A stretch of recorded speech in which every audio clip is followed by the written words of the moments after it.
हर हर Mahadev.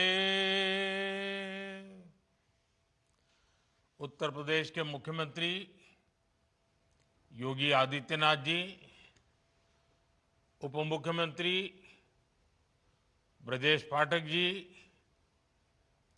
UP सरकार में मंत्री भाई रविंद्र जायसवाल, दयाशंकर जी, गिरीश यादव जी, बनारस के मेयर भाई अशोक तिवारी जी, अन्य जनप्रतिनिधिगण, वॉलीबॉल एसोसिएशन के सभी पदाधिकारी, देश भर से आए सभी खिलाड़ी, काशी के मेरे परिवारजनों, नमस्कार। आज काशी के सांसद के नाते आप सभी खिलाड़ियों का स्वागत और अभिनंदन करते हुए मुझे बहुत खुशी हो रही है।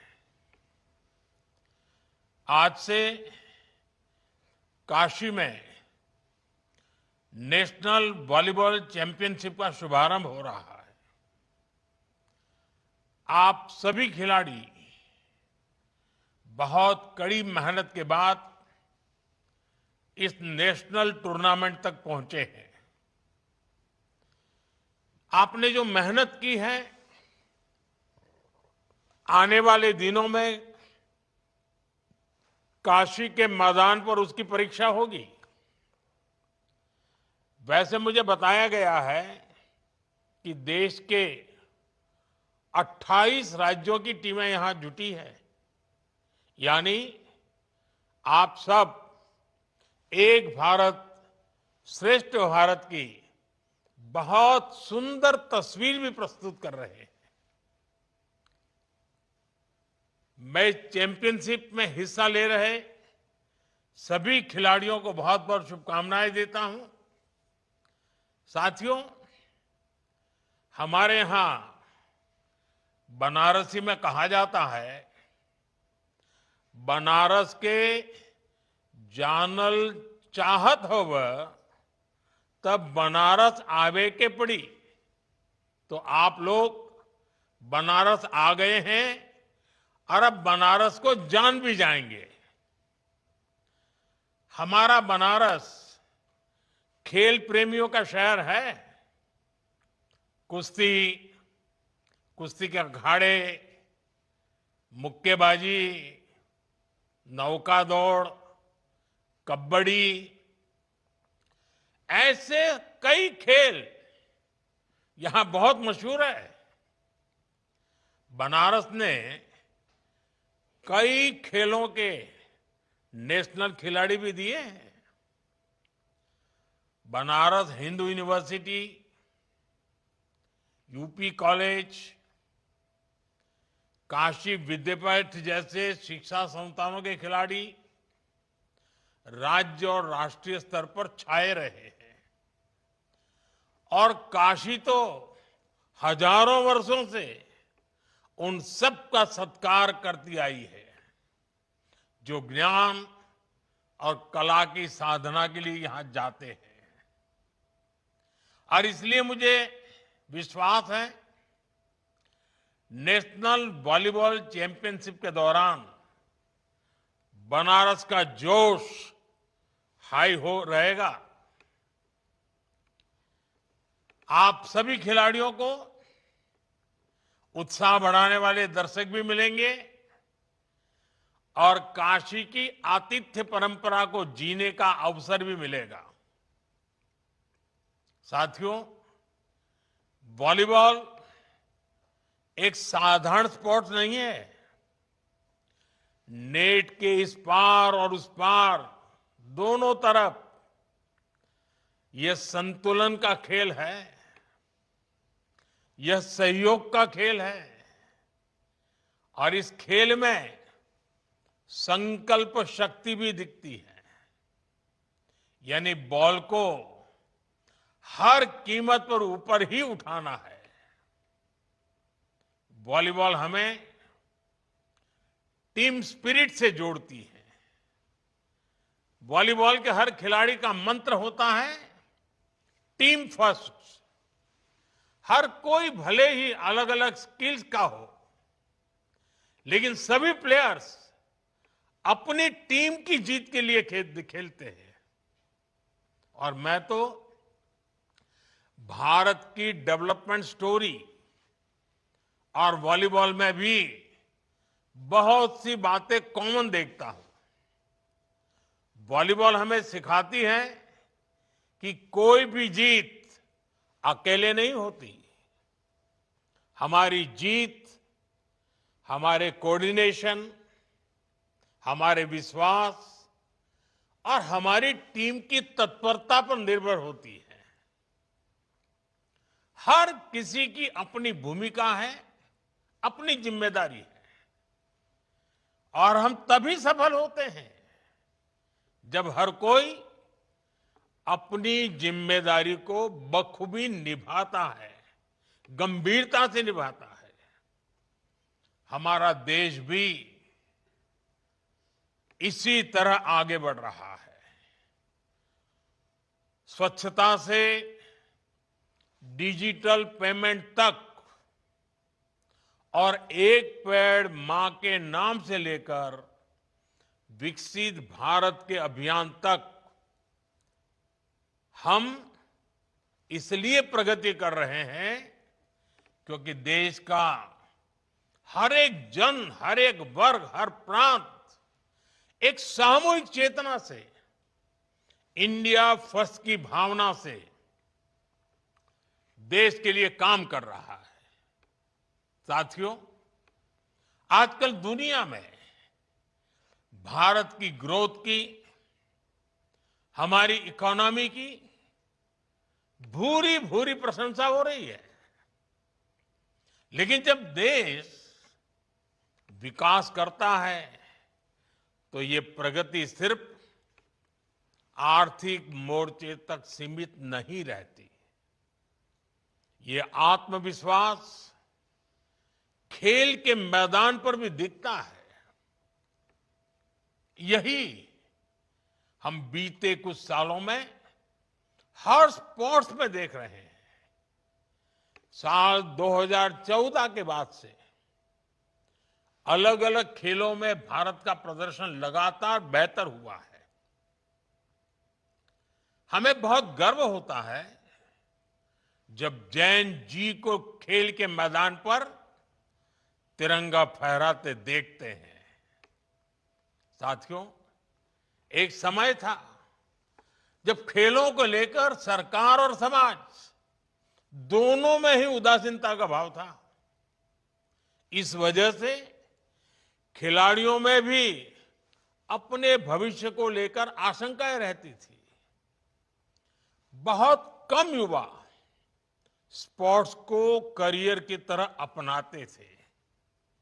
लेकिन बीते दशक में स्पोर्ट्स को लेकर सरकार और समाज दोनों की ही सोच में बदलाव दिख रहा है। सरकार ने स्पोर्ट्स का बजट काफी ज्यादा बढ़ा दिया है।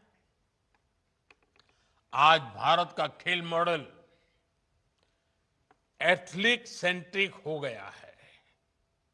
टैलेंट की पहचान, साइंटिफिक ट्रेनिंग, उनके न्यूट्रिशन का ध्यान और पारदर्शी चयन अब हर स्तर पर खिलाड़ियों के हितों को सर्वोपरि रखा जाता है। साथियों, आज देश रिफॉर्म एक्सप्रेस पर सवार है। देश का हर सेक्टर, हर डेवलपमेंट डेस्टिनेशन इस रिफॉर्म एक्सप्रेस से जुड़ रहा है। और स्पोर्ट्स का डेस्टिनेशन भी इसमें से एक है। स्पोर्ट्स सेक्टर में भी सरकार ने बड़े रिफॉर्म्स किए हैं। नेशनल स्पोर्ट्स गवर्नेंस एक्ट और खेलो भारत नीति 2025, इस प्रकार के प्रावधानों से सही टैलेंट को अवसर मिलेगा। खेल संगठनों में ट्रांसपेरेंसी बढ़ेगी। देश के युवाओं को स्पोर्ट्स और एजुकेशन दोनों ही क्षेत्रों में एक साथ आगे बढ़ने का अवसर मिलेगा। साथियों, आज टॉप्स जैसे इनिशिएटिव से भारत में स्पोर्ट्स इकोसिस्टम ट्रांसफॉर्म हो रहा है। एक तरफ हम अच्छा इंफ्रास्ट्रक्चर और फंडिंग मैकेनिज्म तैयार कर रहे हैं और इसके साथ ही नौजवानों को शानदार एक्सपोजर देने के लिए भी काम कर रहे हैं। आपने गौर किया होगा, बीते दशक में कई शहरों में फीफा अंडर 17 विश्व कप, हॉकी विश्व कप, चेस से जुड़े बड़े इवेंट्स, ऐसे 20 से अधिक प्रमुख अंतर्राष्ट्रीय कार्यक्रम आयोजित किए हैं। 2030 के कॉमनवेल्थ गेम्स भी भारत में ही होने जा रहे हैं। भारत पूरी मजबूती से 2036 ओलंपिक की मेजबानी के लिए भी तैयारी कर रहा है।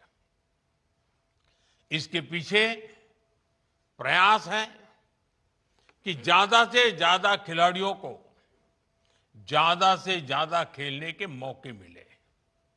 साथियों, हम स्कूल स्तर पर भी खिलाड़ियों को ओलंपिक स्पोर्ट्स का एक्सपोजर देने में जुटे हैं। खेलो इंडिया अभियान की वजह से सैकड़ों युवाओं को नेशनल स्तर पर आगे आने का मौका मिला है। अभी कुछ दिन पहले ही सांसद खेल महोत्सव का भी समापन हुआ है। इसमें भी करीब करीब 1 करोड़ युवाओं ने अपनी प्रतिभा दिखाई है। मैं काशी का सांसद हूं और इसलिए आपको ये भी गर्व से बताऊंगा कि सांसद खेल महोत्सव के दौरान मेरी काशी के भी करीब 3 लाख युवाओं ने मैदान पर अपना दमखम दिखाया है। साथियों, स्पोर्ट्स इंफ्रास्ट्रक्चर को लेकर जो बदलाव आया है, उसका लाभ काशी को भी मिल रहा है।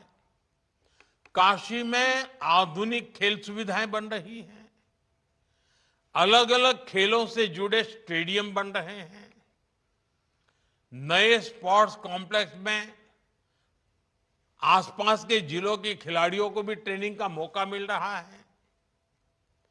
आप आज जिस सीघ्रा स्टेडियम में खड़े हैं, ये भी अनेक आधुनिक सुविधाओं से लैस हो गया है। साथियों, मुझे खुशी है कि काशी बड़े इवेंट्स के लिए तैयार हो रही है।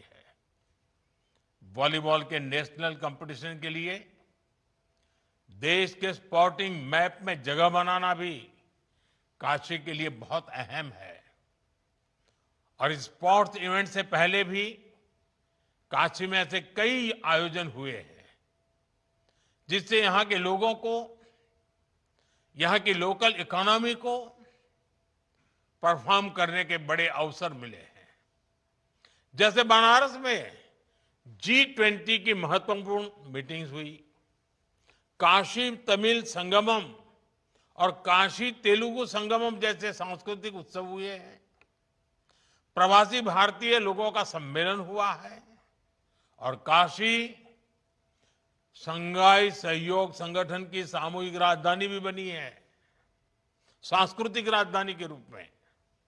आज इन उपलब्धियों में ये चैंपियनशिप भी एक रत्न के रूप में जुड़ रही है। इस सारे आयोजनों से काशी बड़े मंचों पर ऐसे इवेंट्स के बड़े डेस्टिनेशन के रूप में उभर रही है। साथियों, बनारस में इस समय अच्छी ठंड पड़ती है और इस मौसम में एक से बढ़कर एक खाने की चीजें भी मिलती है। समय मिले तो मलइयों का भी आनंद उठाइएगा। बाबा विश्वनाथ का दर्शन, गंगा जी में बोटिंग, ये अनुभव भी अपने साथ जरूर लेकर जाइएगा।